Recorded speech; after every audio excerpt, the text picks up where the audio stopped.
Afternoon. Todd, you guys did a much better job stopping the run last week. You look at the Seahawks and their ground game, that's really a huge part of their offensive attack. You look at all of their offensive players that touch the ball. I think Geno Smith has got the worst average at 4.8 yards. What are they doing in the run game to make everybody they get the ball to successful on the ground? They're blocking up front very well. They have two great runners. Well, Penny got hurt, but with Walker, they got a heck of a runner. He's got great vision. He was great in college. He's good now. The receivers can run the ball, doing jet sweeps and everything, and then you got the quarterback run. So they spread it around pretty much, and they always threaten you outside with speed, so you got to play them honest.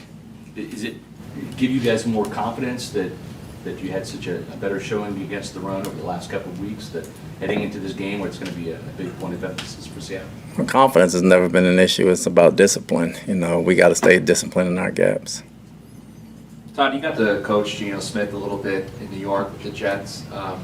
Gets to start now with the Seahawks. What have you seen from him in his growth just from where he was to now? Have you seen that really with anyone in the NFL, let alone the quarterback position, to go through being a backup and then getting this opportunity and really making the most out of it? It's a credit to his hard work. Geno, you got to grow up in this league a little bit, and everybody gets that chance. When I had him, he was a lot younger. He was a very good quarterback then. The maturity as a backup kind of sets in when you become an older quarterback. He runs the offense well. He knows what to do. He's comfortable in the system, and the guys around him, he's doing a hell of a job right now. So my hat's off to him. Seattle's last couple of wins, they just really pulled away at the end. I think they got the last 14 against the Giants, and then 3 scores late in their last win against Arizona. What do you see about them that allows them to kind of have that extra gear to pull away at the end of games like that? They play hard and they play smart. They play smart football and they play very hard. They play with each other. They play together, and they're doing a heck of a job. You look at their rookie cornerback, Tariq Woolen. What do you see on film from him? He's made an impact so far with takeaways. Well, you saw the flashes in college. He's put it together his rookie year since he's come in the league. He's 6'4". You don't usually get a 6'4" corner that runs a 4.29, or 4.27, whichever he ran. He got his hands on balls in college. He's getting his hands on balls, and now he's a willing tackler. He's got very good footwork for a guy that tall, and he's making plays. It's hard to throw over him. Todd, is there adjustments that have to be made with, given the fact this is going to be 9:30 Eastern time? Most guys are used to, their internal clock's probably used to playing football after 1 o'clock. Seattle, it's going to be like 6:30 in the morning. Is that something that has to be adjusted or worked on, or do you just kind of play football? You try to adjust it as best you can. We try to catch up on our sleep Friday and Saturday, and we have sleep things and glasses and all that stuff for the plane. And I guess everybody's going to be different. We just understand we have to kick off at that time, body clock wise, early in the morning, so we got to be ready to play Sunday. What do you have for the plane to help with sleep? No, they give you sleep glasses during the week where you can wear them a couple hours at night to help adjust everything and try to get you a little tired and do all that stuff. So, we're working on all that. With all of those extra things that you have to do, how much more challenging is it to prepare for a game with all of these extra things? It's not. It's football. At the same time, you're going to play somebody else. And the time change and the glasses and the sleep time going over, it'd be no different if we had to fly to Seattle. That's a long flight, too. So it wouldn't be maybe another hour more at tops. But the time change, you just have to deal with. We understand that going over. We'll be excited to play, and we'll be ready to play. Rashad's getting work gradually more into the game plan, a few more carries a game, a few more targets. Is he on the pace you guys anticipated? What's his progress like to this point? His progress is good. He's ready to play anytime we put him in there. Obviously, Lenny's playing hard, and Lenny's playing good for us. So when Lenny gets a break and Rashad comes in, he gets to show what he can do. So I think it's a good combination.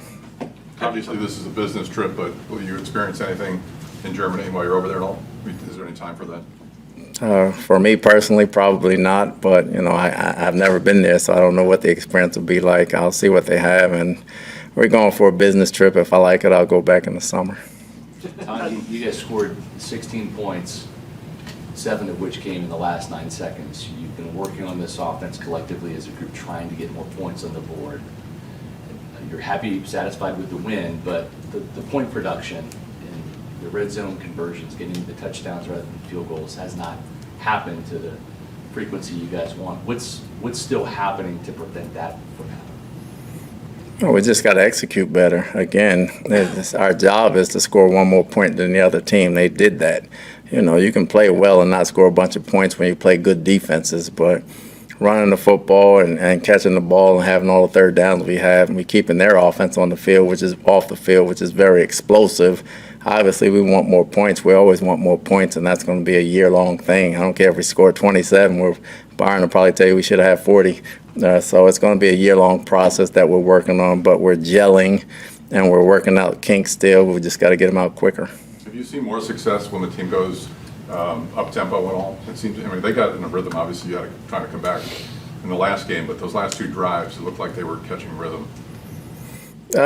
Sometimes 2 minutes, you know, when it's depending on whether you're winning or losing, whether they take the brakes off the defense or not, or whether you put the brakes on the offense or not. It's different depending on the situation of the game. You can have some up-tempo in game that could work. You can have it that it can't work. So with the game the way it was going down to the end, you know, up-tempo, we needed up-tempo. We didn't have any timeouts, so that was important for us to get down and get a score.